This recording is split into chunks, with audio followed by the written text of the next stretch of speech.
In 2006, a 14-year-old from Columbus, Nebraska created a YouTube channel, testing out different comedic characters, finding early success with a character of a 6-year-old boy with a high-pitched voice and a concerning backstory. This channel would go on to become the most subscribed on YouTube, and the character and its creator achieving mainstream Nickelodeon stardom. But the passage of time comes for us all, and would an adolescent YouTuber be able to keep playing a hyperactive 6-year-old, and would they even want to? Welcome to Rewind Time. This episode, Fred. Yeah, it's rewind time. Hello, everyone. This is Rewind Time. I am your host, Max. I know nothing about YouTube, and joining me is YouTuber Lucy Livin. Brackets. And I know a bit too much about YouTube. How are you? Sorry, close brackets. How are you, Lucy? Are you serious? Look, I'm trying to make sure that we set up the start of the episode so that everyone knows what's going on. You know what I mean? Of course, yeah. Yeah. I just thought when you redid my draft of the intro, it wouldn't also include the introductory phrase. But, you know, slay. It was good. I think people will like it. I think it would help if you let me read my line as well. Yeah, sorry. Yeah, Normally it would be like Max. Yeah. And then it would be like Lucy for your line. But I was led astray. Well, I think that is just a lesson in you needing to check your work. Okay? Yeah, next time. Next time. This week we are doing Fred. Lucy, I know you know about Fred because I actually know too much about your introduction or your familiarity with Fred. Do you want to tell everyone? I mean, do you want to talk about how you are? How are you? No. No? You just want to get straight into my really evil anecdote. Okay. So, YouTuber Fred. Do you know anything about Fred? Yes. So, when you were like, who is Fred? I thought of two things. Yes. I thought of Freddy Got Fingered, which is like a famous, terrible comedy from the 2000s, which is like a famous, like 0% Rotten Tomatoes. And I was like, that's weird. I also thought of Fred Again, who is a DJ of much popularity in Australia. People love Fred Again. They do love Fred Again. And I was like, I think Fred has an annoying voice, but I couldn't picture why I knew that. And as we went through and watched and I learned about Fred, who is, I'll play Fred voice now.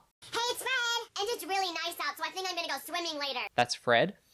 I was like, I know he has a movie, which he does. And then when I went on and looked at the reviews for the Fred movie, there was a podcast I listened to. No way. Simon and Mayo's film reviews instate the period of 2009. Yeah. And it was a huge thing because the Fred movie was released in theaters, the first one. And the reviewer on the show, Mark Kermode, was like, this film is so bad. And he just kept doing the Fred scream. And he was like, at the end of the year wrap-up, he was like, this was the worst movie I saw, and it is also at 0% on Rotten Tomatoes. And he likened it to a Serbian film, which is you guys can look that up. I won't talk about it. No, we won't talk about that. But yeah, so that's how bad he thought it was, and that's how I was like, oh yes, so you Fred. So you had like a memory hidden away Yes. from another pod. I'd really? never seen Fred YouTube, or I'd never seen what Fred actually looked like. Okay. But I knew Fred the character and knew it was annoying. Well, I thought there may have been a chance that you knew about Fred because you have younger siblings. And I thought maybe, like... Nah, but not no. too young. You escaped. You were free. Yeah. That's good. So I guess I'll tell my anecdote. So I was aware of Fred, I think, peripherally because, he was a famous YouTuber. At this point, I was already watching YouTube videos, as we've discussed on the pod. I got really big into YouTube probably in, like, 2008 or so. And, like, from then on, I was... So you were 11? Yes, I was 11, but probably a bit old for Fred by my entry point. But I became reacquainted with Fred in, I believe, my senior year of high school when I was on a date. I was on like a second date with someone. Bless their heart, very nice boy. He invited me over to his house and I hadn't dated much, so I wasn't quite... I didn't quite cotton on to probably his intent to invite me on a second date to his house to hang out while his parents weren't there. But so he was like trying to put a movie on for us to watch, and we put on Shark Night, which is a horror movie about sharks where you get like attacked by sharks and the sharks like come up out of the water, and you know, just a really terrible B, C, D grade horror movie, almost Sharknado like, but without the budget or the spectacle. And I was like, oh, I'm not big into horror movies. Like, it's kind of spooky. Sharks coming out of the water. So I mean, I like that you gave it a go. Well, I was just like there, and it was kind of like, you know, when someone's just like, oh, I'm going to put this on, and you're like, okay. And they're like, are you enjoying it? And I'm kind of like, not really. Like, I just was, you know, it was like going over my head what was about to potentially happen. And then so we're kind of flicking through the channels, the cable, I think it was, what's it called? Foxtel. And so he flicked onto the Fred movie. And so he was flicking back and forth between the two. I don't think there was like anything else on. These were the only two movies that were on. Men did not know how to torrent. So, you know, that's a red flag, I guess. And so he had the Fred movie on, and I was like, this sucks. And then he proceeded to kiss me. So a kiss to Fred. And I remember vividly, it was like, you know, when you're just like, I was having a sort of out of body experience where I was being kissed, I would say. Like, he was kissing me and I was also there, and so was Fred. So, and like, I hear Fred's screams, and that's probably pretty similar to my internal monologue. Anyway, we did not go on a third date. He's a very nice boy. I knew this man. I went to school with him. I did not like him at all. We should clarify. My frequent memory of him is that at the bus stop, we would be waiting for the bus, and he would say, "Can I have some money? I don't have money for the bus." And then he would use that money to go and buy stuff at the local IGA. And for context, guys, this was not a school where children could go if they did not have money for the bus. So it was just very annoying that he was doing this. We should clarify that you... Can I have more Sir Oliver Twist stuff at a school where it was like exclusively privileged kids? Yeah. So yeah, he was a loser in my view. Whoa. Thankfully, he doesn't listen to this pod. Whoa, crazy if he did. Anyway, shout out. Sorry. Actually, crazy law. It's not me. It's not you. It's Fred. But to clarify, we didn't know each other at this point while I was dating this man. No. Yeah. Okay. Just in case anyone thinks, you know, because you love me so much. Oh, that it was like, yeah, you didn't like him because you were secretly harboring. It's the police. They're coming to... It's the bad date police. It's the bad date police. Yeah. And that's actually so traumatic. How did you watch more of the Shark movie or more of Fred the movie? I think at one point, because he was like trying to, you know, like make out with me. I say that like I wasn't an active participant, but I kind of mean that because I don't think I really was. Like, I think I was just kind of like, what's going on? I can't say it was a really treasured memory of, you know, early intimacy.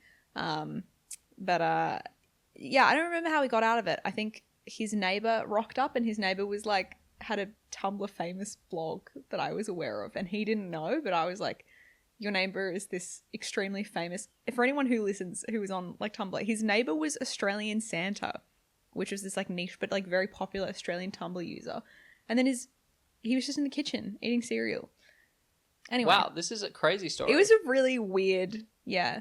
I think our first date was Birdman. Was it? Yeah.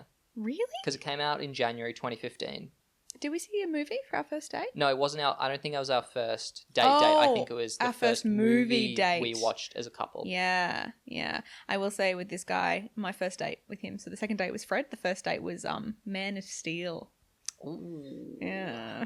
Yikes. Yeah. Man of Steel, definitely a movie you see with the boys. Oh, yeah. I remember going with some of the chums, and we actually thought it kind of rocked. It's not that good. When he punches Zod after like 2/3 of the movie being like very slow, it's kind of sick. It's probably one of the best Zack Snyder movies. It's a low bar, but you know. But yeah, I think it's kind of cool. You know, this guy, he was showing you Fred. We were together experiencing Birdman. You know, it's just like a real like low versus middle brow type of intellectual that you picked. Okay, so you finished dunking on a guy that I went on two dates with in high school. It's been on my brain. I want to bring us back. Fred.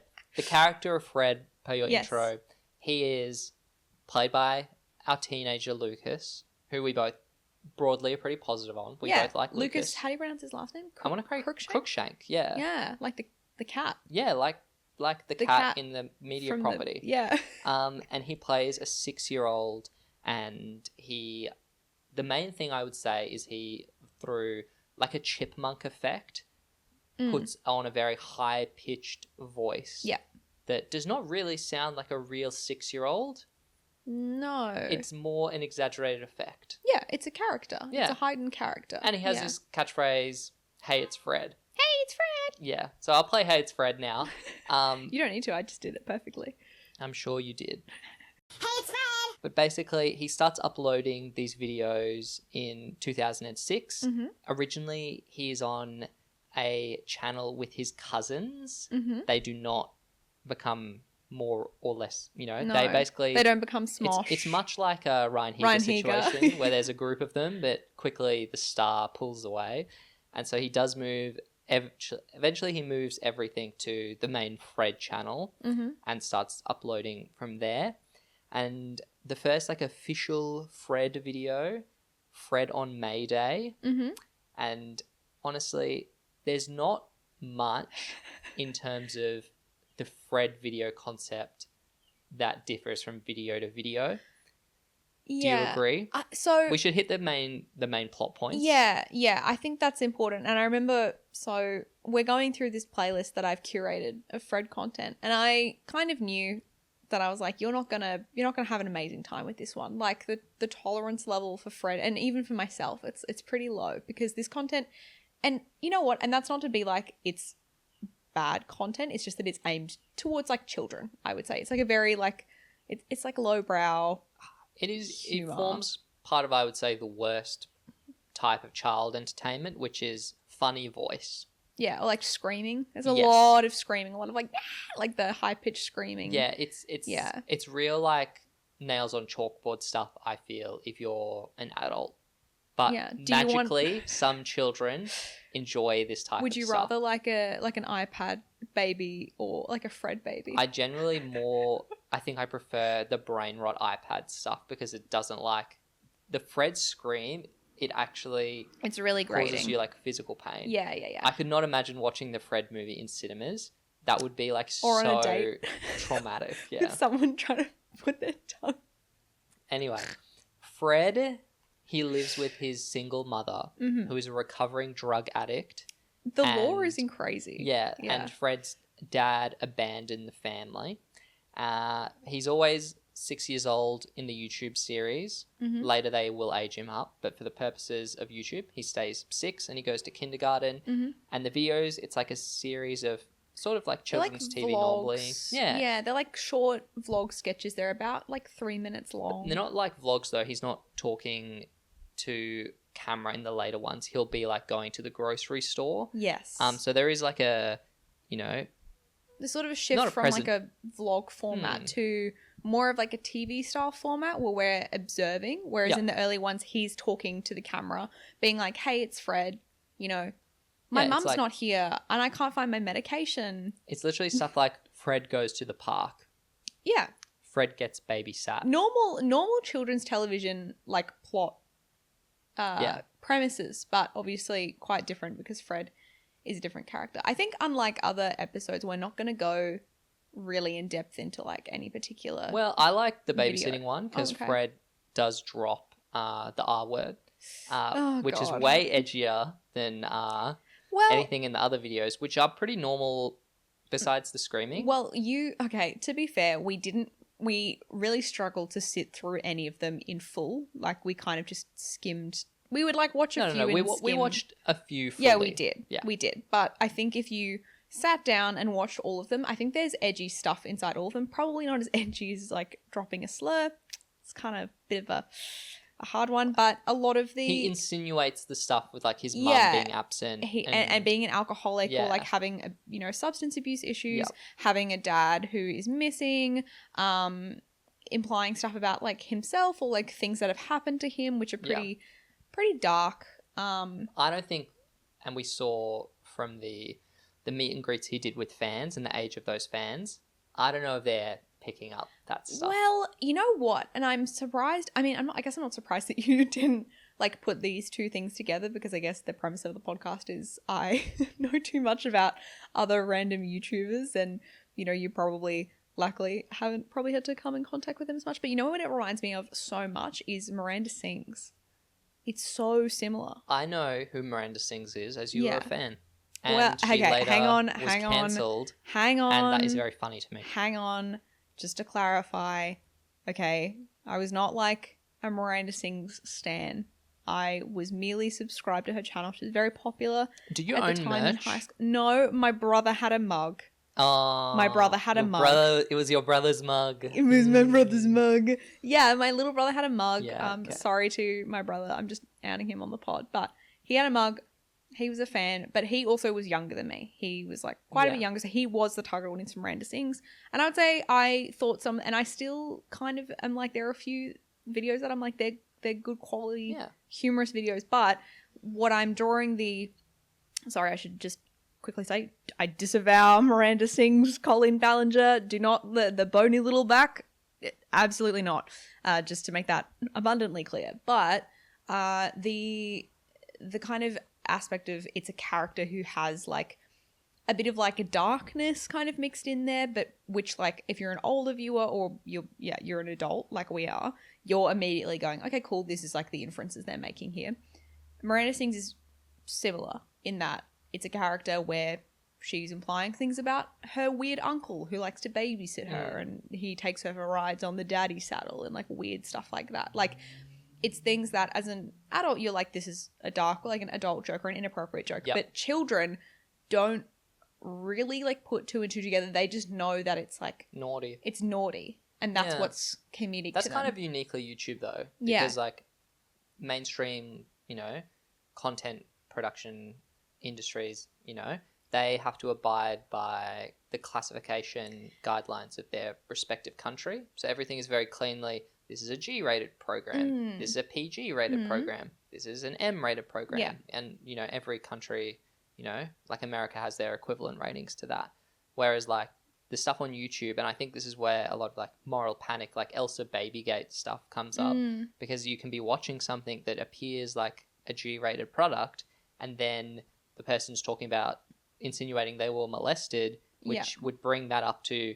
and like an MMA rating, but on YouTube it's like it just sits unrated along with everything else. But and we have YouTube Kids now, probably to prevent that. Yeah, well, I don't want to get too much into like, you know, talking about Miranda Sings in depth, because we will obviously do an episode on Miranda Sings / Colleen Ballinger down in the future. But you know, not to go ahead of things, but Fred obviously does go on to work with Nickelodeon, and it'll be interesting to see because, spoiler guys, we did not watch the Fred movie. Not on YouTube. No, not on YouTube, doesn't count. But I wonder how much they toned it down, because something like Miranda Sings did go on to get like a Netflix show.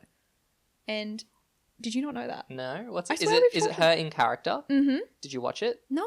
Oh, okay. Yeah, no, because I'm not like, I was not a Miranda Sings fan like that intensely. Or... Well, look, we'll get to Nickelodeon quickly, because despite us being very dismissive of these videos, they are enormously popular. Yes. In 2008, Fred has, by that point, on his standalone channel, become the first YouTube channel to reach more than 1 million subscribers. A crazy milestone. Yep. You would not, when I was putting the stuff together and I was just doing the research before you kind of looked into it, I was fully just like, are you serious? I must have wiped that from my memory. I must have found it out at some point or another, but I'm like, the first YouTuber to hit 1 million subscribers before anyone we've covered on the pod so far, like YouTubers who are considered super prolific, Fred. And I will say the like to dislike ratio on his videos is pretty cooked. People don't really like Fred, I would say. Well, no. It's like 75 likes, 25 dislikes, percentage-wise, which is fine. Yeah, I would say that's a bit lower than your standard YouTube. Yeah, of course. Yeah. But not, you know, as I've learned from a recent creator's video. A view is a view, and I'm not going to turn my nose up even if the person dislikes the video. That's the secret to YouTube. But I mean, you'd know, and I think Lucas has acknowledged, like, he knows that he's created a character that is, like, at its core, annoying. It's not. I don't think that's up for debate, is it? Is there anyone who would be like, Fred's not annoying? Well, his fans. But, like, do they just like him because he's annoying? Like, he's obnoxious in, like, a funny way? No, I don't think you could watch, like, a trilogy of films and a TV show of a character that you find annoying. Spoilers. Yeah.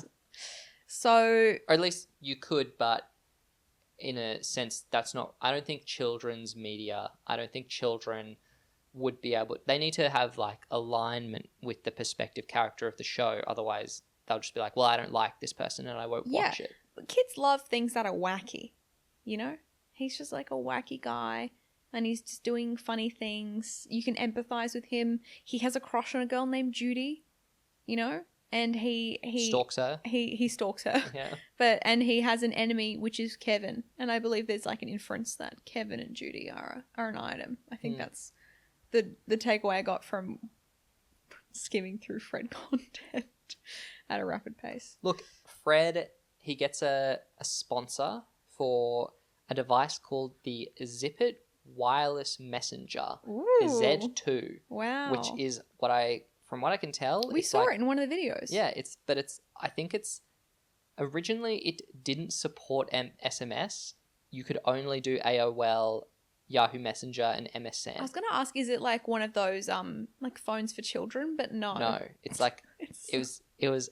They were like they like couldn't put it together. They were like the iPhone. No, that's why that's revolutionary because these guys were like, why would you want AOL on your phone? No, you want a dedicated instant messaging device, and that's what this is. Can't text. Later versions could text. When was this? 2008. They still couldn't call. This was in 2008. This was like pre-hip hop slide. I actually think this is post first iPhone. Well, no. Yeah. Oh yeah, true. Yeah. We have to wind back that iJustine episode, and we can line up the timelines. But yeah, so he's getting some sponsorship. He's getting some commercial success. Love him or hate him, he is a big hit with children. Yeah.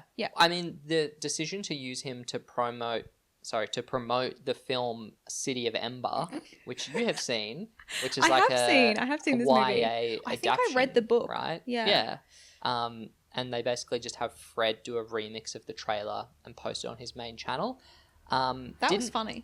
Exactly. Didn't make the film a success. It was still a huge flop. But it's cool that he was getting the bag that early in YouTube, I just it was 2008. Being on the PR team for like whatever studio released City of Ember, and then just being like getting this back, like you're doing all your promo with your journalists and they're sending things to you for approvals, doing sponsored, website articles, whatever, and then you get sent this video from like a child who's cutting, shots of him with Bill Murray and Saoirse Ronan when he's like screaming. What a time to be alive. Look, they probably got fired because the movie flopped. But the Fred video did well. Yeah, exactly. I just kind of think it's not Fred's fault. Considering how early it was and how many views it got, that probably was a very good investment on their behalf. Fred maybe even helped the movie make more. Maybe it was going to be an even bigger flop. But honestly, we're probably the first people to speak about this movie in the 15 years or so since it released. So in the way, Fred actually did more for the movie than it in itself did, So true. So true. Okay, so Lucas, the creator and performer of Fred, at this point he does a welcome to my channel in 2009 where he's like, guys, I'm out of character. Like, it's me, Lucas. This is on his second channel. Yeah. Right? Yeah. So there's the Fred channel and then he creates a channel called Lucas and it's a vlog channel. And he's like very much just a normal teenager. You were like in shock when he spoke for the first time. Well, it's because I was like, I suspect that he's doing like a post-processing thing to get his voice to sound like this. But I was like, maybe he's doing it. Maybe he can do it naturally. That'd be cool, Yeah. But no, he's just literally a normal guy. Hey guys, it's me, Lucas. Yeah. And he's like, I know you love Fred, but I also want to do other characters. It's like he wants to have a wider comedic remit. And you're like, okay, go off. Let's see how successful that is. And then we continue getting Fred videos through 2009. It then becomes the most subscribed YouTube channel for almost a year, 318 days. Oh my gosh. From October 2008 to August 2009. And how old? He would have been like 16 or something Yes. like that. Imagine being 16 and you're the number one YouTuber in the world for like a year. That's crazy. And he's like he's on the Tyra show. Yep. You're a fan of Tyra? Have you ever seen the Tyra show? Am I a fan of Tyra? I think Tyra Banks contributes a lot to the cultural cachet of memes. Wow, that's so diplomatic. But he's also like piling this like YouTube success into some appearances on Nickelodeon properties. So he is on an episode of iCarly. Mm-hmm. So I think it's our second iCarly reference. Because we spoke about it in the context of iJustine. Yeah. I don't think she ever made it on.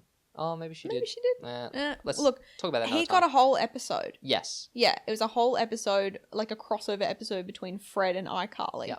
iCarly's whole thing is she makes a like a video show. Right? She's a blogger. Internet show. Yeah. Well, it's like a live show. Okay. Where people like tune in, I think. Clearly, again... Original Twitch streamer iCarly. Twitch streamer iCarly. It's giving to mid to late 20-year-olds discussing iCarly when they did not watch it as children. Yeah, no, but people... when I was at school, people watched iCarly. But I just, obviously, as we've discussed, I didn't watch kids' TV, so I was I didn't have Nickelodeon, so poor.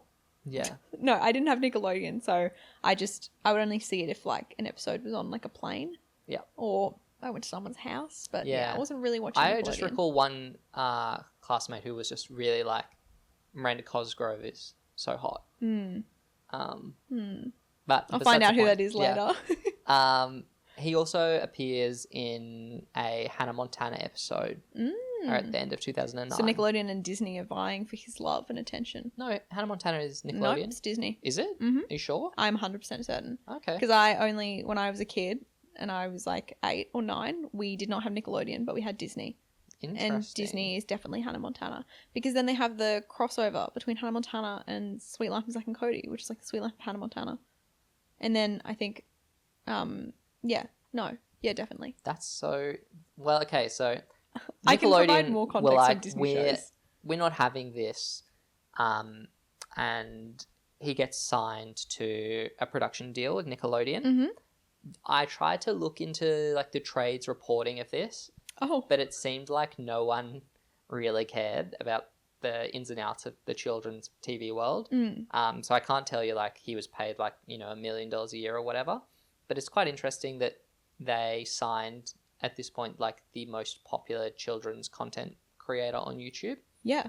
And they parlay that into the Fred film trilogy. When I put the trailer that he uploaded like on his channel into the playlist of videos. And so you saw that and you're like, there is a Fred movie, and I think that might have been what unlocked your memory of the Fred movie as you described earlier. Yep. But then as we went through, we see a few more Fred videos and whatever else, and then we see the second Fred movie, which I believe is Night of the Living Fred. Yep. And you were like, that's not real. Like, I thought it was a parody. You thought it was a parody. But no. Nah. There's a Fred 2, and then there's a Fred 3, which is Camp Fred. Yep. Yep. Also, the same year as Fred 3, there's Fred the Show, which is like a 20-something episode Nickelodeon kids sitcom starring Fred. They could not get enough of Fred. They said Fred goes platinum on this channel. Yep. Like, that is so crazy. But should we talk a little bit about Fred the movie? I mean, we didn't watch Fred the movie. Not a YouTube channel. Like, Fred not a the YouTube movie, video. They age Fred up. Mm-hmm. So Fred in the sitcom media series world, he is a teenager rather than a 6-year-old, which I think is... They didn't want like a Dear Evan Hansen type situation where we have now approaching 20-something... Lucas playing a 6-year-old. Yeah. It would be just... Because then you'd be having him act with other child actors. Well, or other teenagers playing 6-year-olds. Yeah, it makes it much easier if you just age them up. Yeah. But like the mannerisms are still the same. He does the Fred core scream. Comedic thing of Fred is just the screaming and the voice. That's the core comedic thing.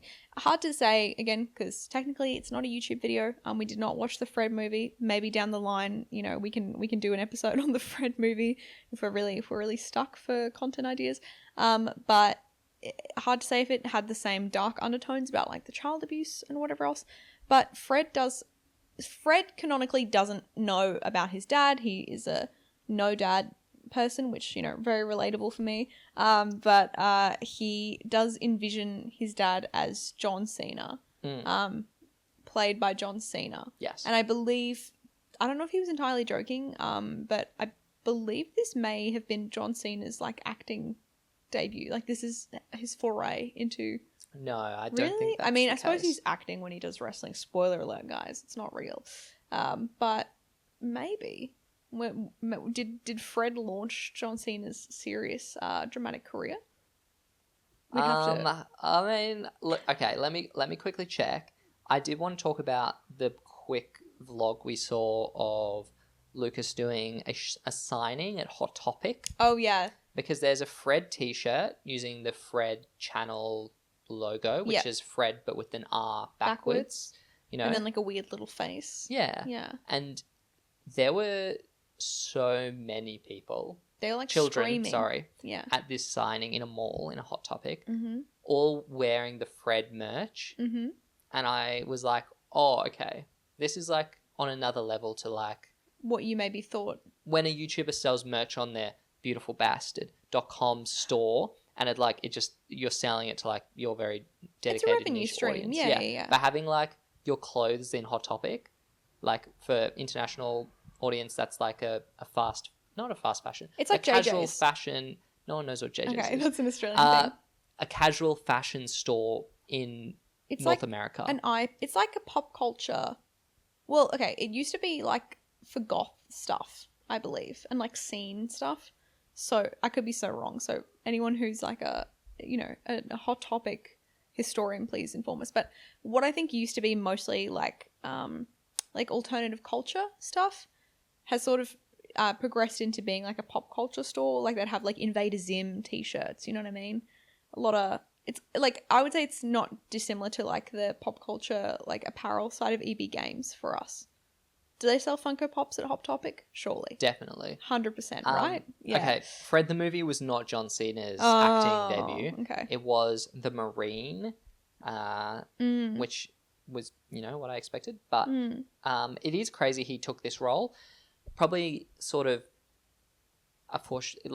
not foreshadowing, but it gives you insight into the future of John Cena's acting career, where now I think he's much more known as a comedic actor than doing any sort of action. He's good in the He's clip funny. we saw. John Cena's a funny guy. Yeah. Bing Shilling. Yeah. 早上好中国我有冰淇淋 But yeah, so did you at that point when we were going through the video, did you like, obviously you saw that there was a Nickelodeon movie, but when you saw that Hot Topic line of the children screaming, in particular when he's doing the meet and greet and then that girl starts like crying and like hyperventilating, like It again gave me like goosebumps because it was so unpleasant to imagine myself in that situation. But Lucas was really nice, and obviously it's his vlog. He's not going to show himself like being weird, but he didn't what I liked is he didn't interact with them as Fred. He was like, hello, I'm like Lucas. I'm the performer of Fred. There was one part where there were some children who were just like, so there's like a recurring, I guess, gag in Fred that Fred refers to dogs as squirrels. And this child comes up and was like, oh, like, I really like your squirrels. And Lucas just goes, well, they're actually my dogs.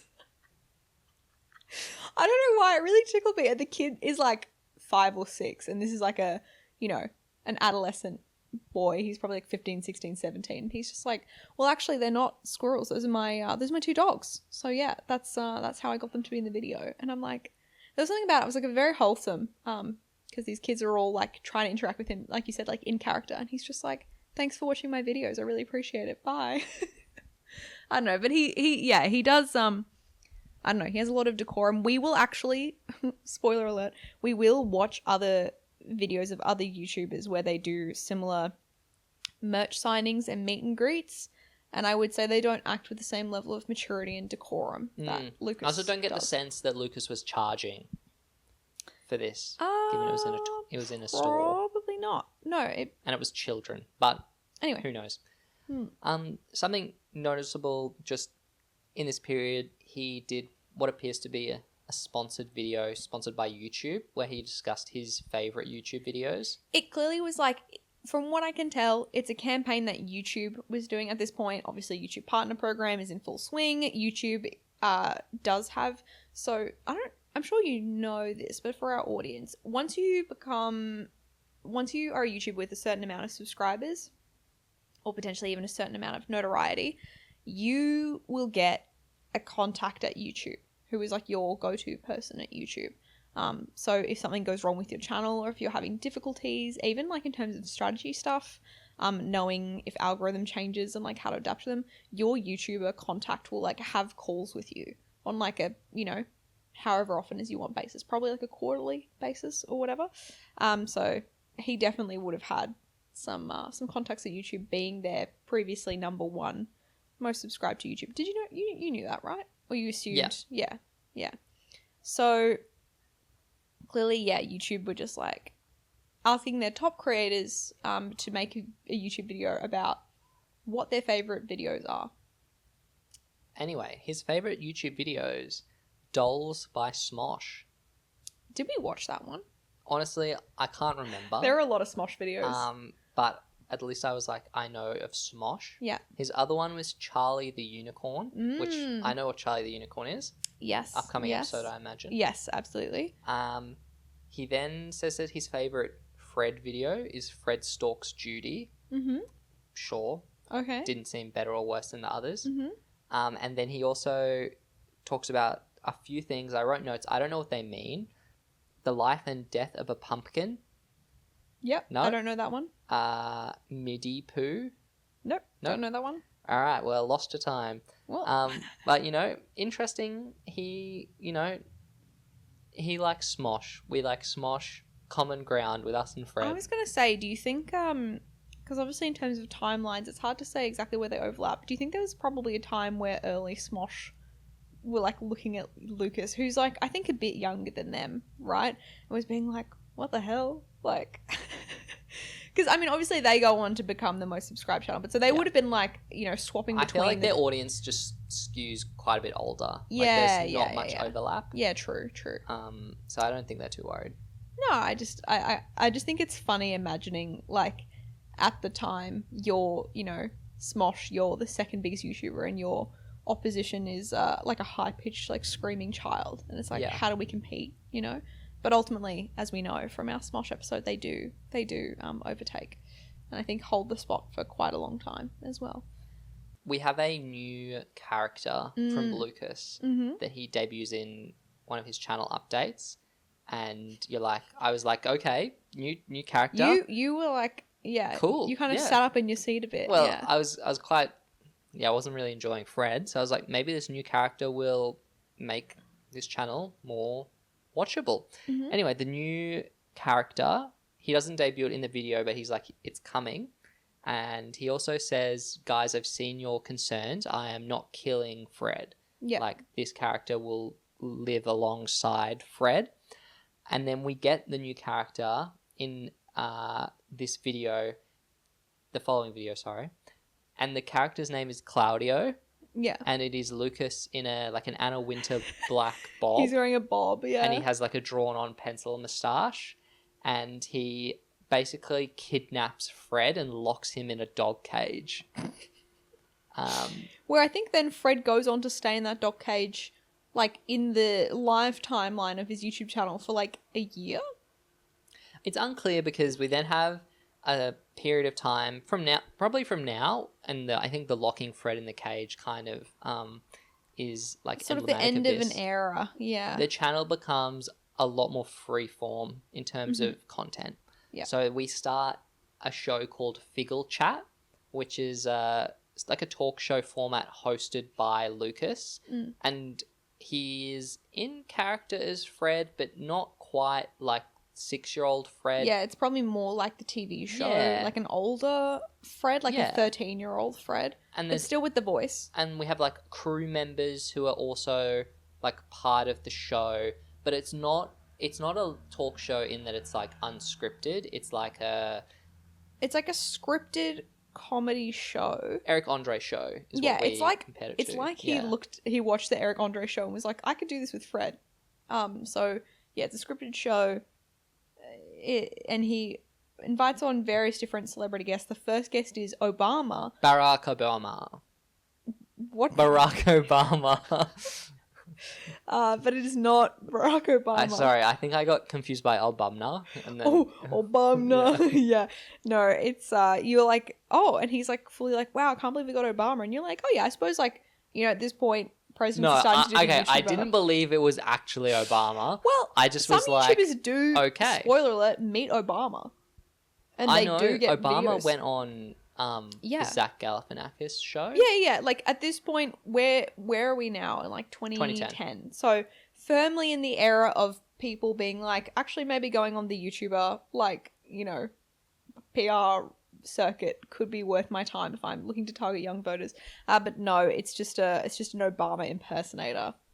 Which I think that's key though, young voters, in that people that are over 18 and can vote, whereas no one that watches Fred can vote, hopefully. So they have that. And then they do some other episodes. They have Perez Hilton on as a guest, which is quite strange. Justine, friend of the show, friend is of a the guest. show, Justine, and the whole bit, they're like, she's so hot. So yep, the entire thing is like Fred wants to date Justine. Justine is like, aren't you obsessed with a girl called Judy? And he's like, no, Justine, I want you. And then like the other crew members are also all trying to date Justine.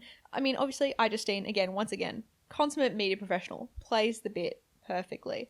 But yeah, we're not actually interviewing Justine. We like glean nothing about Justine from this. She's like a supporting character. Yeah. And I would say at this point when you're looking through the comments is people are kind of like doing the classic YouTube. I feel like we've seen it in so many episodes now, and we'll see it in so many more. But people are saying, I miss the old Fred. Like, what is this?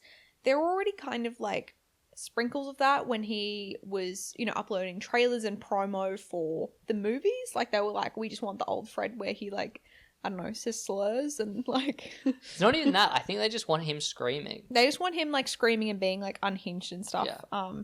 They're like, we want less palatable content, you know, not mainstream media content, which, by the way, can I just say the colouring on the Fred movies, the saturation is like so whack.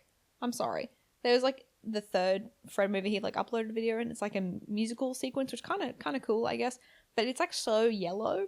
It's just diabolical. Anyway, I just need to say that because it really took me off guard when I was watching it. But yeah, we're definitely seeing at this point, the audience is kind of like, it's cool that you like doing this new format, but can you just do normal Fred videos? So we have the Figgle Chat series. Yes.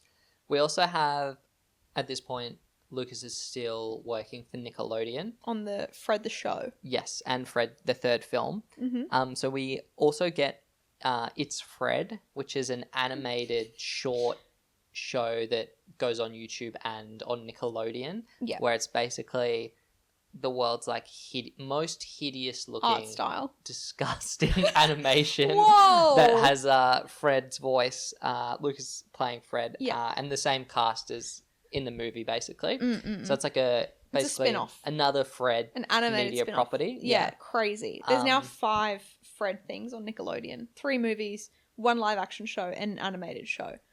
But so I thought it was very interesting because I was like, well, yeah, like obviously Lucas is getting older and it's weirder and weirder having him play this character. But moving it to animated, you could run like The Simpsons. You could run Fred for 30 years. There's nothing to stop you just churning it out forever. So true. They don't do that though. No. They don't. I get the sense that after the contract was up, Nickelodeon were like, I think Fred has run its course. Mm-hmm. They do have him star in one more show, Marvin Martin. So there's so he Sorry? stars in this new show called Marvin. Yeah. I think. And Marvin. Yeah. Yes. Where it is him not playing Fred, he is just the star of this show. Where he plays an alien who is pretending to be a teenager. Yes. Okay, which is like a normal. Well, that's a very like classic Nickelodeon style premise. No Fred, no voice modulator effects. He is just being a child actor.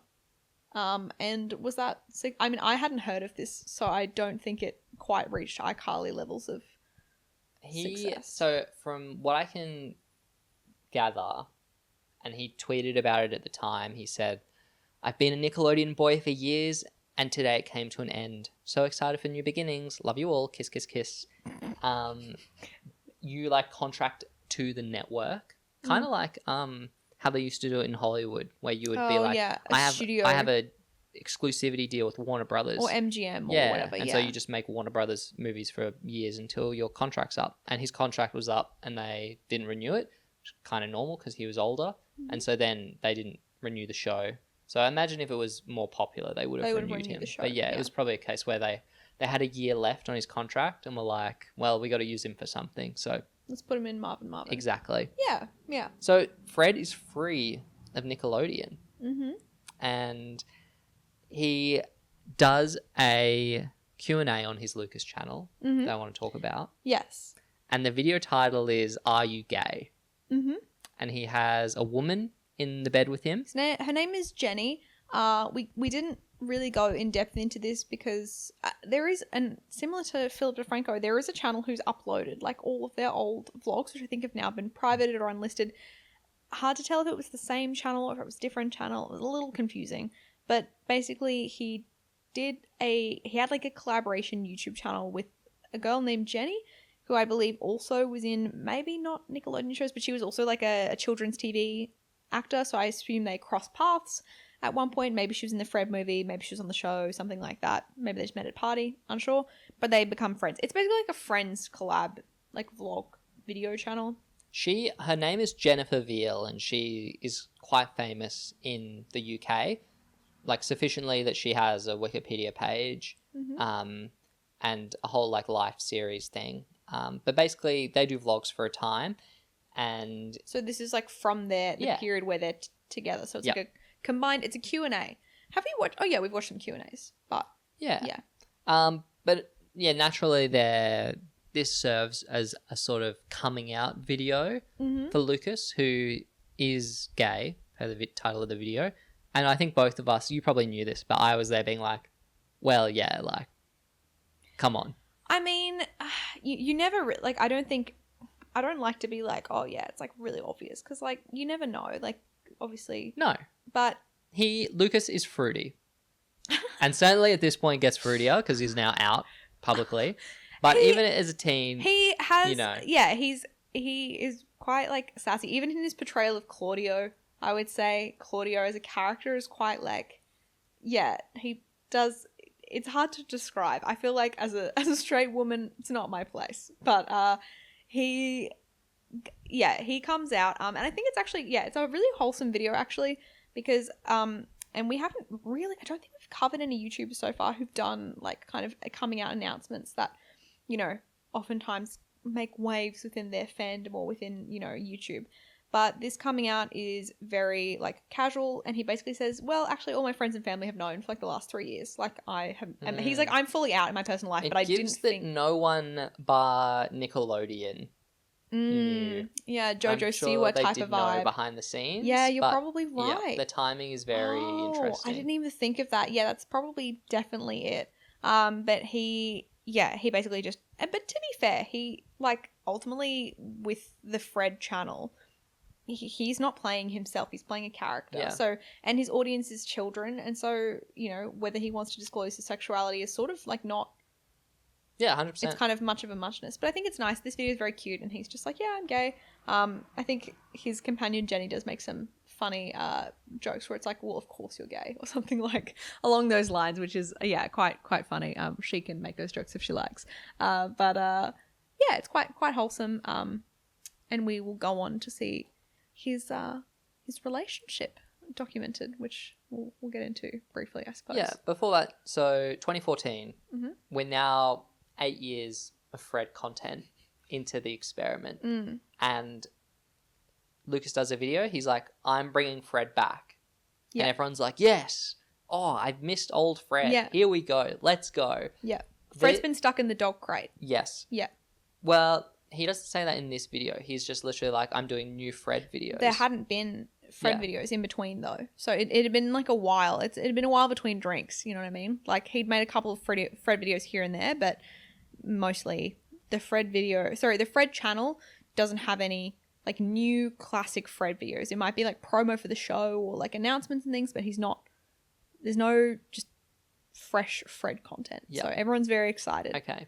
What follows it actually is very cool, and I did not expect this at all. But they do a video series, and it's like a serialized story, but it starts with the new Fred. The new Fred is a Korean child who does the OG Fred videos, like Fred goes swimming, Fred loses his meds. They recreate those, but they star this Korean child who obviously isn't Fred, but he's doing all of the Fred mannerisms. There is also a B plot where they hint at the ownership of the channel. It's owned by the Yuksung Corporation. Yes, like a cereal corporation from Korea. Yeah. And the new Fred's father plays the new Fred's father is like this Korean businessman wearing a big suit, and he's very much like, do the Fred to his child, and the child's like, oh, they don't even like me.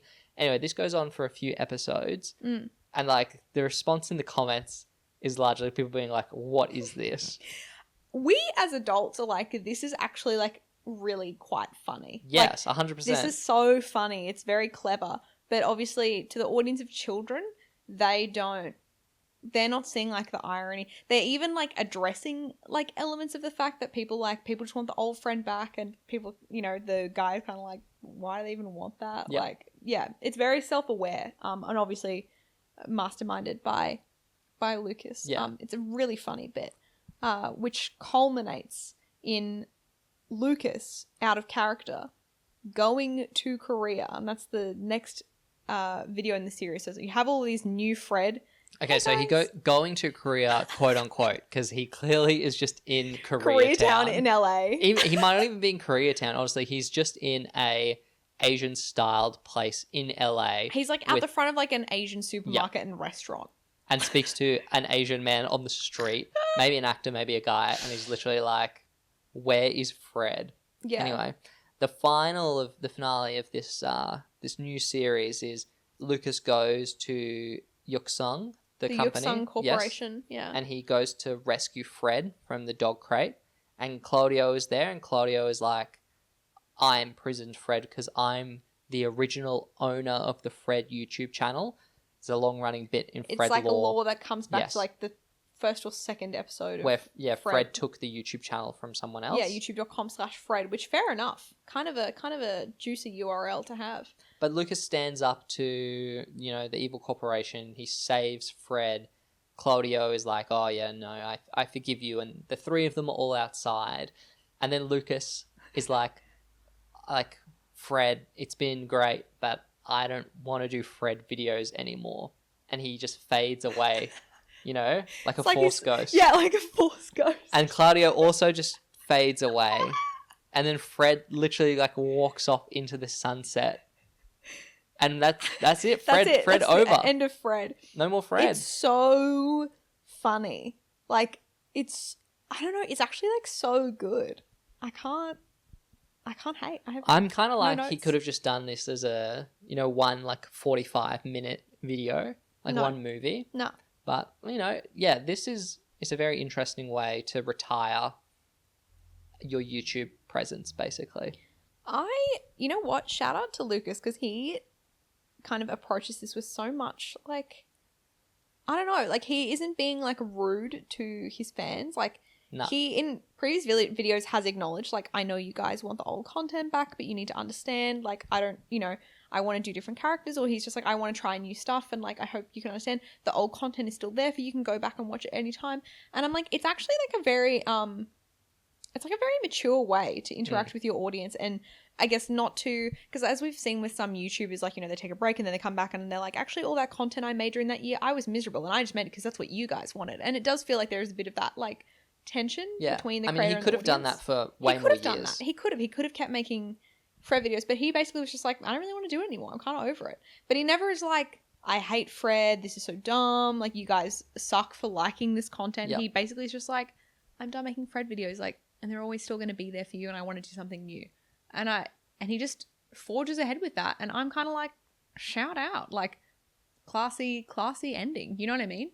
Like, we've seen, like, I think of the Ryan Higa video episode we did, where, you know, he kind of like, he probably goes on a little bit longer than he sort of wants to, doing content that he doesn't enjoy, and then he kind of is literally just like, and then I try making content I like, and you guys don't like it, and it's like, why don't you like it? And it's like, you know. And like the views on new Fred. Yeah, like, horrific. The channel tags. Yeah.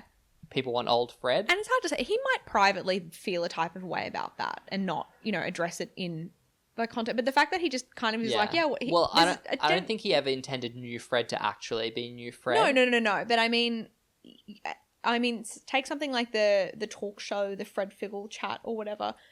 We never get a sense as the audience, and obviously it's just through the videos we watched, where he feels like resentful that his audience aren't supporting or following him with his new ventures. Like, he's just like, yeah, fair enough. Like, you guys just like the original Fred. You know what I mean? Yeah. Whereas some YouTubers, I think, do feel that sense of like, I've done all these videos for you, and like, why can't you guys just support my new thing? And I understand that from an emotional perspective, but ultimately, like, as a creator, you know, you don't really get to pick and choose what your audience likes. And if you want to do a passion project, you kind of just have to go forward with that it's a passion project, and passion projects might not be the same as your blockbuster hits. So, and he's still quite young at this time, like, compared to some of the other YouTubers we've talked about and the level of success they reach at like an older age. He's so young to have had all of the success. Like, he is like 18 or 19 and he's had 3 movies with Nickelodeon. Like, he's a child star. Yep. Yeah. Anyway, sorry, I just wanted to give some kudos to our boy Lucas for this beautiful send-off. He does appear as Fred briefly once more in a channel announcement video where he talks about how the Fred channel is now so crazy. Going to be, everyone can be Fred. We are Fred. Yes, because Fred isn't larger than just Fred the person. And essentially it's his announcement that the channel is now going to be like a content aggregator where you can submit your videos, and if they are liked, they will appear on the Fred channel. I'm not sure if he sold the channel to someone. Yeah, it's hard to say. Or if he maintained and was the person approving videos going on the channel. I can't find anything really concrete unclear. on it. Yeah. But we all of a sudden start getting a variety of content on Fred channel, which all is received, I would say, either very negatively or it succeeds, but in spite of being on the Fred channel. Yeah. The general vibe is like, what is going on? And then occasionally people are like, you know what? This one's not that bad, considering that it's not what we want at all. Yeah. I mean, the first one after this announcement is it's a band of children doing a 5 seconds of summer parody video. That song where it's like, you look so perfect standing there and you're American Apparel. But it's like, Fred doesn't appear. People are like, what the hell is this? Like, what's going on? Notably, a Jake Paul series is on the Fred channel, which is like a Jake Paul doing like Man on the Street interviews where he like gets children and puts like noise cancelling headphones on their parents and then quizzes the kids and then gets the parents to see if they can respond, like is that Price is Right format? I don't know. Do they have the same Family like, Feud? I'm not really They basically sure. like, what's your favorite toy? And the kid's like, a horse. And then they ask the mum like, what's Samantha's favorite toy? And the mum will be like, a horse. Yeah, she'll be like a Barbie, and the kids will be like, no. And then if the mum wins, they pie the kids, I think, and they have like they do a pie to the face gag. Yeah, that's the thing. Weirdly wholesome Jake Paul content. Yeah, he seems really like a nice young boy. There's all these comments which are just like from later on, like more recently, like in the last couple of years, that are being like, wow, what a nice young boy. I wonder what he's up to now. But yeah, so there's other stuff. There's the one we liked was that some kids clearly do a Smosh parody, I didn't really which like is this. called You just Squash, liked it. and it's like food battles. But I was like, someone who's seen Smosh, this parody for kids, It's pretty two good. pumpkins with googly eyes on them and wigs. Yeah. And they call it Tanthony and Grian. The actual content, no. Funnier than Fred, to be honest. The concept of doing it is funny. The actual video itself is not really funny, but the idea of children being like, what if it was squash instead of smosh is what pulls it through to being funny. It's like the horseshoe thing where it's so unfunny that it becomes funny to me. There's Fred Games, which is like a children's game show. Oh, yeah. The subtitle is A Riddle of the Sphinx, and it's like Egypt themed. It was like a children's game show clearly built in some like LA parents like large garage where they've done like full like cutouts of like the Sphinx and like LED lights, but again you can tell it's still clearly someone's garage, and these children are doing they're answering like quiz show like riddles and questions, very just I don't know, classic children's game show, the type of like 3 o'clock programming you'd see on, a children's TV channel. And then if the children get the answer wrong, there's like a CGI laser that comes out of the like Illuminati eye on top of the pyramid and like kills them and vaporizes them.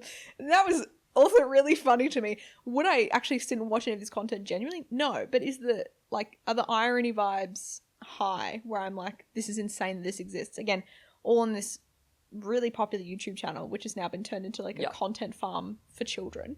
Yeah, where Lucas never appears again. No, he never appears again. It's just the Merrill twins do though. You know about the Merrill twins? Yeah, we'll cover them at some point.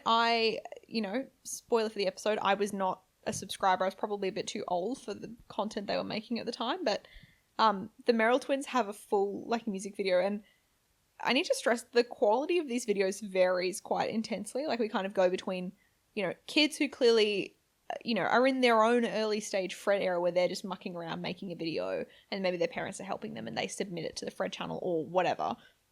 We also don't know about who's owning the channel, who's running the channel, and like how they're getting the content. I feel like Lucas still owns it because I feel like if you bought the channel, you would have, like spoilers, no videos get uploaded past 2015. Yeah. So there's only a year of this experimentation. And I feel like if you bought a YouTube channel, it might have been like partly owned by, because we haven't covered them, but there are like children's like YouTube channels where they do like TV series. There's this thing called the Chicken Girls. You don't know what that is, but they run like TV shows that are like low budget.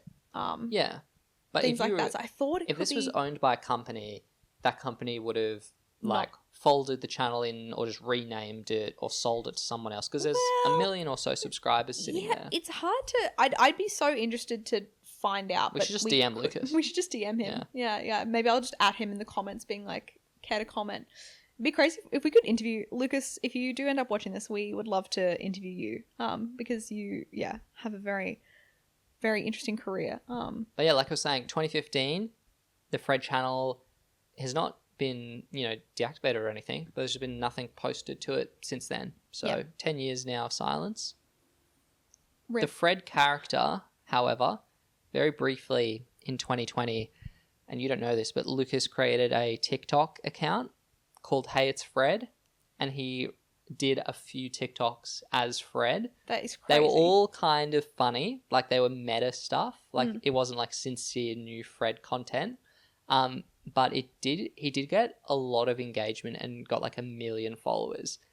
But then since he's put that TikTok down and not interested. That's crazy. That's so quarantine vibes. It'd be like, what am I going to do? It's like, what if I revived my most successful endeavor and then just being like, yeah, I still don't really want to do it anymore. Yeah, and now, so that's, I guess, the end of Fred. But Lucas is still active on YouTube and his niche, I suppose, he is like, a 20-something personality YouTuber. Yeah. It's very similar content that you would see, not very similar as in like the same, but I mean, it's a similar type of content you would see from Ryan Trahan. You don't know who that is? Sophia Nygaard. That's like his more recent I know about stuff. Sophia Nygaard. Yes, you were in a Sophia Nygaard video. I was in a Sophia Nygaard video, yes. Friend briefly. of the show, Sophia Nygaard. Friend of the show, Sophia Nygaard. I was briefly featured in a video for like 4 seconds. If that, I think it might have been like 1 second or maybe half a second, but that did happen. So he kind of starts by doing like reaction content. He kind of runs the gamut of, like, I would say personality YouTuber, like lifestyle sort of trends. And I say that as someone who's like also, you know, made content similar to that. You know, he's trying different fast food restaurant fries and comparing the best. I kind of like content like that. It's very easy watching. It's kind of fun. If you like the YouTuber, and you engage with them, it's like if you like the YouTuber, you're kind of happy to watch them, you know, dip their toe into different things. He does some reaction content to like botched surgery or like 90 Day Fiance kind of stuff. He does some buying cameos from like celebrities, notably Joel McHale, who we've mentioned before in the pod. It's like we should have like a counter for the amount of times that Shane Dawson comes up, Joel McHale comes up, certain people. Well, maybe we can do like a conspiracy board of how they all connect. But like buying cameos from celebrities. Just I don't know how to explain it. It's just like a mixed content. Yeah. What do you think? There's much audience crossover between Fred and Lucas in terms of both the channels? Or is it completely separate? Actually think for people who grew up watching Fred, they are now at the age where they would be watching this type of content. And so I do think you would get a lot of commenters being like, oh my gosh, like you were my whole childhood and like now I get to watch you. That was all the TikTok comments were. Yeah, right. So I think that would be the case with his YouTube content where he's doing things like I went on America's cheapest cruise and things like that. Like it's lifestyle content that now to someone who, you know, at the time of watching Fred, if they were like 7 watching Fred, they would now be like 19, 20, 21. So yeah, I think that makes sense. But in terms of like sitting down now, I think the audiences are different, but yeah, he has made content that I think has aged with his audience. In early videos, Lucas does do some like boyfriend challenge, like tag videos with his boyfriend. But they actually recently got married. Wow, congratulations. Congratulations, Lucas. Married to Fred. My year Fred gets married. Fred gets married. Yeah. And yeah, the boyfriend is Australian. G'day, mate. And so yeah, Lucas did some videos in Australia recently, which is where we're from, in case you listeners did not know. So maybe we'll be seeing more of Lucas. Maybe he'll considering moving down under, but maybe not. Resurrect Fred. Bring Fred to ABC for kids. Look, I think that this is probably a channel where, you know, I think the likelihood of a resurrection is incredibly low, given it's been silent for 10 years. What if we have new Fred? You know, the thing is, there's nothing, I think, really copyrightable or protectable about Fred, so I think you could just do Fred and call it, you know, George, and you'd be fine. But yeah, I think that's kind of it for us on Fred. That's a wrap on Fred. Yeah, how do you feel about Fred? I mean, your traumatic association with the character aside. I can compartmentalize that. I can put that in a box and shove it to the back of my mind and only bring it out when people specifically ask me what my association with the Fred movie is, or have you seen the Fred movie? And it's like, yeah, kind of. I think Fred is content. Look, I'll be honest, it's not really for us. It wasn't really for me at the time either. Like, I was across Fred. I knew that Fred was like an annoying character that children liked. But in terms of how, you know, the channel progressed and eventually transitioned, I will say the stuff at the end is really weird and quite funny. But in terms of, I don't know how to put it, like deciding when to hang up the wig. Fred doesn't have like any costume. Suspenders? Does he wear like a shirt? He does wear suspenders in the TV show. In the movies and the TV show. Yeah. But I think knowing when something's run its course and then choosing to move on with your kind of professional endeavors and like a new chapter in your career, I think it's pretty admirable. Yeah, I can't be too critical of Lucas, given that basically he made the character when he was so young and it became so popular that at that stage, once like Nickelodeon's involved in telling you to do the Fred, you don't really have much power in that situation. If you were Lucas and Nickelodeon came to you and were like, we'll offer you like what I course assume you is a say ton yes. of pressure. Yeah, Of course yeah, you'd yeah. say yes. Yeah, yeah. So you're not going to Really, be like... the object of our ire is Nickelodeon, in that they unleashed like this parent's nightmare on the wider community. Yeah. Because Fred, I can't understand how annoying he is, and it's not that we're not, like, obviously we're not the audience, but we can still watch media intended for children and see, and rank it compared to the quality of other children's media. Like, there are children's shows that are far better than Fred. Teletubbies and Fred in a boxing ring. Yeah, Let's go. exactly. In the night garden, Macapaca versus Fred, 1v1. And I don't think Fred is quite like parents' worst nightmare level, but it's still something where I don't think I would let my children watch Fred. Yeah, yeah. Even if that's just out of the fact that Fred annoys me. But I would just be like, I'd just be embarrassed. I saw something on TikTok recently where people were talking about, there's a trend going around at the moment where it's like your unhinged blank hacks. Like unhinged, employment hacks about, saying all your grandparents are alive, unhinged flight hacks, buying a little hammock and putting it under the seat and taking sleeping pills, whatever, right? So there's unhinged parenting hacks. And a bunch of the comments were people saying like, oh, I told my kid that like Blippi died, or like, I'm telling people that certain children's TV characters, like, there's no more, so that we don't have to watch it anymore.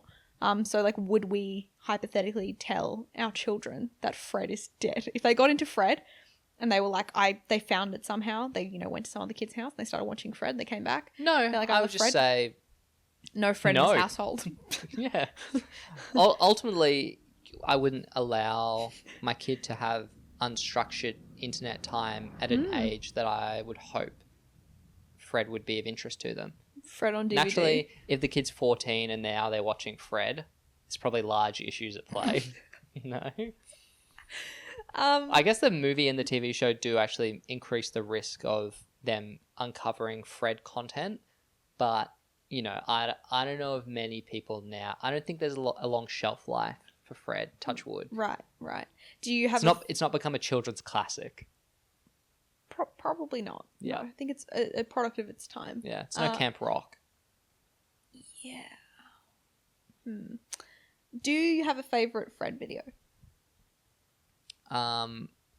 Yes, the first episode of New Fred. Yeah. Because it just jolted me awake. Yeah. Okay. Because I had no idea it was coming. And it's like so much more creative than I think other approaches to ending YouTube series have been.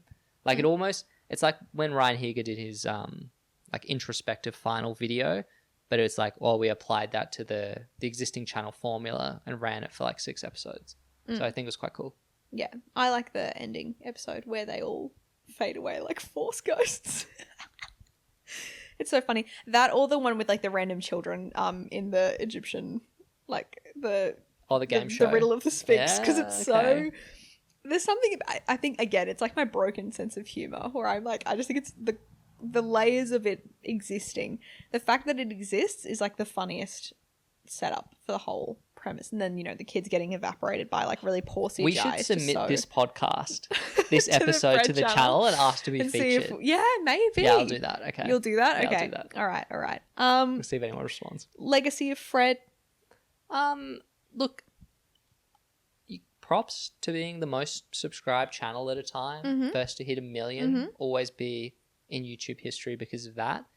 I think that you can look at how much YouTube Kids has grown and is now like one of the pillars of YouTube. Like, it's a huge, probably obviously the largest kids entertainment source. Coco Melon. Yeah, all the stuff that I don't really know about, but I know is very popular. So like Fred and Lucas were pioneers in that space. So congratulations, I guess. Like, that's quite cool. Probably the first web star to go on to become like a mainstream, like bridging the gap there. Yeah. Like one of them, children's... definitely. Well, I think we've seen other like channels we've covered so far. Smosh, Ryan Higa, they got movies, but I don't think any of them quite broke into the mainstream. Like, this is with Nickelodeon. Yeah. 3 movies. Yeah. Okay, that's a good point. Yeah. And when you think about it as well, not everyone is going to, like, the Fred channel has 3 million subscribers about at the moment. How many people have Nickelodeon in the US? Like, 100 million. Probably. Yeah, but that's like what's crazy is that there would be people who were like big fans of Fred, but we can't really quantify the widespread success of Fred. But imagine how many people tuning into Nickelodeon, clearly like I did on that date, where they're not aware of the Fred YouTube channel and the lore about Fred, Judy, Fred's mum being an addict, etc. Their childhoods were incomplete. Yeah, but they can put that movie on and try and make out with a girl that they're on a date with. Amazing. That is the legacy end of Fred. episode. Lucy, what are you subscribing to this week? Mochi. Mochi, yes. Just the food. What are your mochi recs? I had some warabi mochi last night. What's which is warabi mochi is more of like it's not like watery, but it's like more of like a jelly type mochi, and it's usually covered in powder. So mine had kinako powder, which is like a soybean powder. It's kind of peanutty sort of tasting. It's very yummy. And a matcha powder. But also I've been quite enjoying those Little Moons mochi ice cream that you can get at Woolworths, which are like a frozen mochi filled with ice cream or gelato. And this was like a passion fruit mango one, and it's really yum. And I just like mochi, and I've been having a craving for mochi because I've been doing Pilates. You're like, I'm not subscribing to Pilates. I'm not sure if I'm to mochi. subscribing to Pilates yet because I'm in a lot of pain. Yeah, I think that's the point. Yeah, hopefully with time I'll become stronger, but because I will also be John Pilates. because I've started doing Pilates and kind of increased my physical activity. I've been really hungry, so I've had a big craving for mochi and acai bowls. It's like ironic that you're getting this mochi and acai bowls, and I'm on a diet, and so I can't really eat any of it. Well, you're doing a cut. Yeah. Yeah. So anyway, I guess I'm subscribing to mochi. Yeah, I didn't really prepare. What are you subscribing to? I also was struggling for subscriptions, mostly because I've been playing this game called Atom Fall, but it's actually not very good. Oh. So I don't really want to implicitly You were like lining it up to be your subscription for this week, but you changed your mind. A lot of like subscription worthy stuff. The Nintendo Switch 2 Direct, can that be your subscription? Well, I'm the not gonna cow doing a backflip. Oh, Mario Kart World, yeah, it does look good. Oh, and the Donkey Kong. Yeah, I'm not. No. I don't know if I'll be a Switch early adopter. You don't have to force it. Let me rub your little feety. I think you don't have to force it. Yeah, unfortunately, subscription this week. I may have to give it a miss. You can't miss it. Okay. Sultana brand? No. Okay, my subscription this week is to Hot Water with Lemon, which is a very cool 0-calorie snack that one can have at work, at home. I like to add a bit of honey. Yeah, and it's nice. Now that the weather's cooling down, just a bit of hot water and lemon. Your subscription can be the weather. No, it can't be the weather. Okay. Can't be the weather. Oh, I'm sorry. I'm already weather addicted. Yeah, you are. I love the weather app. It's actually so sorry to go on, but Max and the weather, it's like I've never seen someone like. It's good that you're not like your ancestors and you live in the UK, because I think you would like definitely have seasonal depression. Well, no, because we would have weather technology like central heating to prevent suffering due to the whim of outside, but we don't have that in Australia. Well, lots of us don't, but that's shout out to our landlord. Yeah, bigger discussion for another day. Lucy Livin, thank you for joining me for this episode of Rewind Time, the YouTube history podcast. Max. We will be back next week with a new episode. If you have been enjoying the podcast, then the best way you can support the pod is to rate us on Spotify and Apple Podcasts. But other than that, like what you're doing now already is also amazing support. Thank you for listening. Thank you so much, and we'll see you next week. Bye. Bye.